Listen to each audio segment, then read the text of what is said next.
with regard to any decision passed by the ICC, it is not binding on us.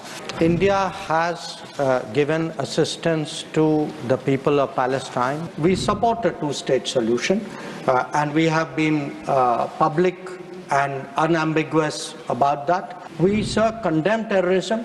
We condemn hostage-taking.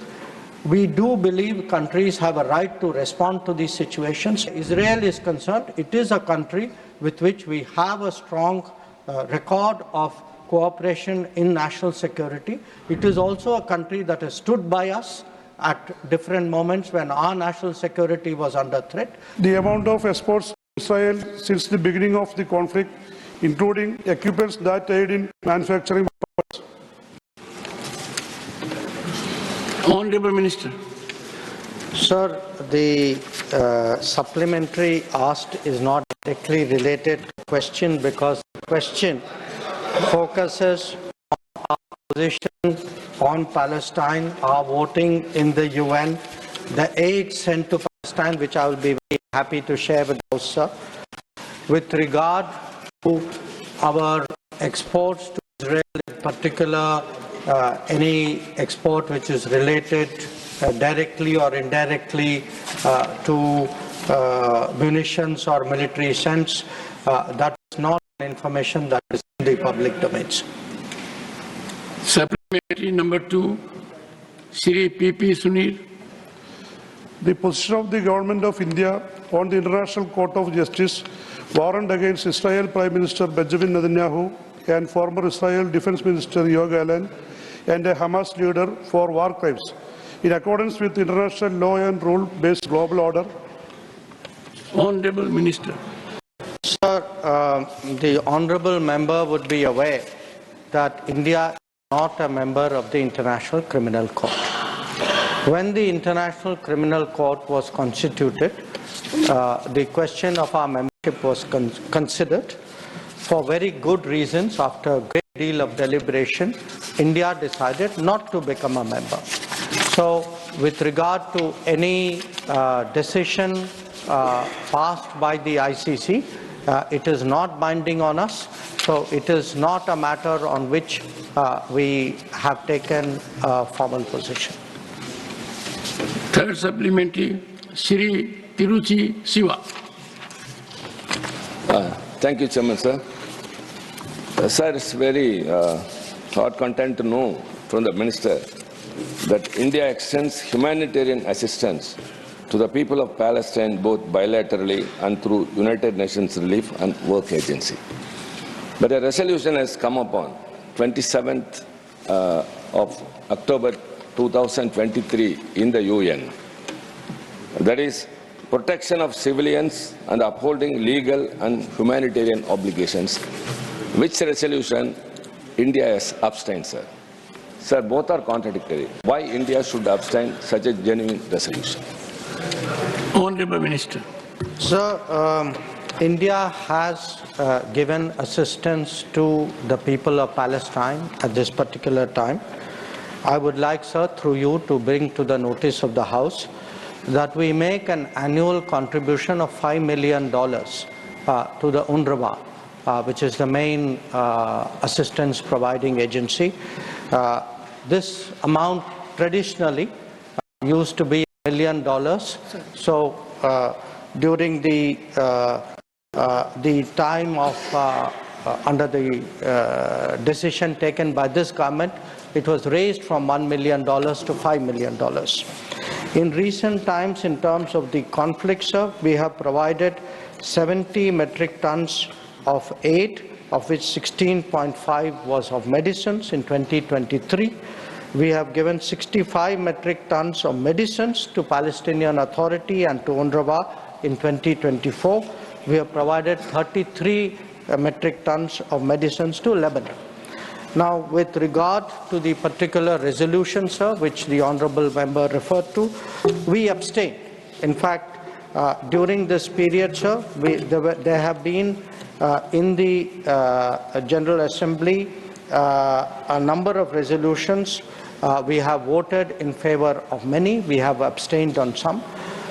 Generally, when we abstain, the reasons are the resolution is not balanced, the resolution is more divisive, the resolution can set a precedent which has consequences for us, the resolution has larger implications. In this particular case, sir, we felt that the resolution was not well drafted, it was not well considered, we had reservations on the language, our concerns were not accommodated, and that is why we abstained. And as a matter of fact, I think the entire House knows, India has been virtually first responder when there are issues of earthquake, requirement of medicines, even during COVID. And that soothing input I get from foreign dignitaries calling on me, or I calling on them. So that, I think, goes to the credit of this House and the government. See, because we have been, as a matter of fact, when it comes to when it comes to evacuation, when it comes to security on high seas, when it comes to supplying medicine during COVID, now these are the inputs. I'm not saying. The people have expressed their gratitude to me, and therefore I am sharing with the House. Shri Saket Gokhale, supplementary number 4. Thank you so much, sir. Tiruchiji, the Honorable Minister has given, I'm sure you'll appreciate with your experience, very exhaustive answer that being abstention on a resolution is driven by several circumstances. The script of the resolution, the consequence of the resolution, its long-term impact. It is not simpliciter that it expresses what you indicated. That, as a matter of fact, is driven by our civilization. Wherever there is need for humanity, we have been supplying, and sometimes, in the toughest of situations, diplomatic also. Saket Gokhale. Sir, thank you very much. Let me express gratitude to the Honorable Minister for the fact that India has always, and previous governments, that India has always been a supporter of a two-state solution in Israel and Palestine, and for the aid that is being sent by the Indian government. Sir, because the question pertains to India's position on Palestine, I have two very specific questions on which I would like to know the government of India's position. Number one, the Honorable Minister just said that we've been providing $5 million of aid to the UNRWA. The UNRWA has now been banned by the Israeli government.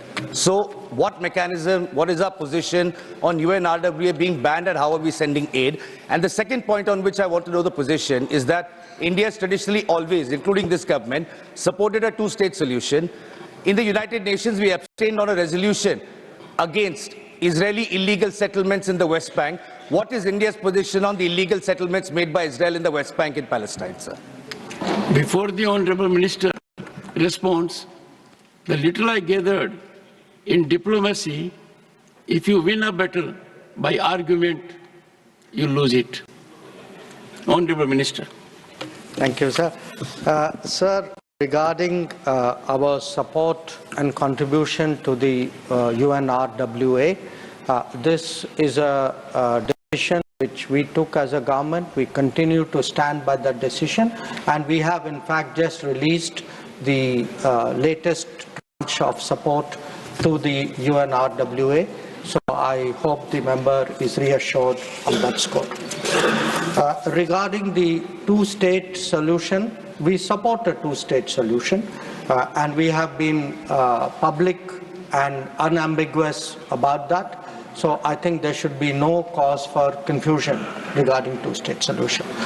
Regarding, sir, resolutions, both what the honourable member asked and what the previous honourable member also asked, again, sir, it depends. Resolutions have implications, as you noted. Their wording is important. For example, in the question, the resolution which the previous member had referred to, sir, there was no reference to terrorism. There was no reference to hostage-taking. So, in our mind, a resolution which does not reflect the entirety of the situation is not a balanced resolution. And a country like India, which is itself a victim of terrorism, if we countenance the fact that terrorism is underplayed and ignored, it is not in our interest that we do so. So when we look at any resolution, we look at the wording, we take a very, very mature view about it. And I want to say, as a matter of principle, we, sir, condemn terrorism, we condemn hostage-taking. We do believe countries have a right to respond to these situations, but countries should be mindful of civilian casualties. They must observe humanitarian law, and we would like a ceasefire and an early end to violence. Our position has been very, very clear, but we would like this duly reflected in well-worded resolutions which are balanced. Question. Last supplementary, Dr. John Brittas. Dr. John Brittas. Thank you very much, sir.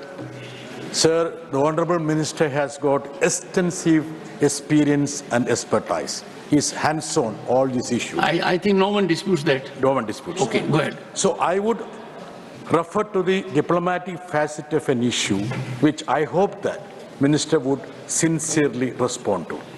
Is it a fact that Palestine Authority's Minister of State on Foreign Affairs met our ambassador, Ms. Renu Yadav, requesting to reconsider arms sales to Israel due to their usage against Palestinian civilians, and also the need for international pressure on Israel to stop their violence on Gaza? If so, what has been the response of the ministry? Thank you, sir. Honorable Minister, and the Honorable Member seeks sincere response. Sir, the issue of India's exports, including India's exports of anything which directly or indirectly has any military implications, is guided by our national interest and by our commitments to various regimes. So we are very responsible members of various international regimes, including the Wassenaar Arrangement. Where Israel is concerned, it is a country with which we have a strong record of cooperation in national security. It is also a country that has stood by us at different moments when our national security was under threat. So when we take any decision, we will bear in mind, obviously, the larger circumstances, but we will definitely be driven by our national interest in this matter.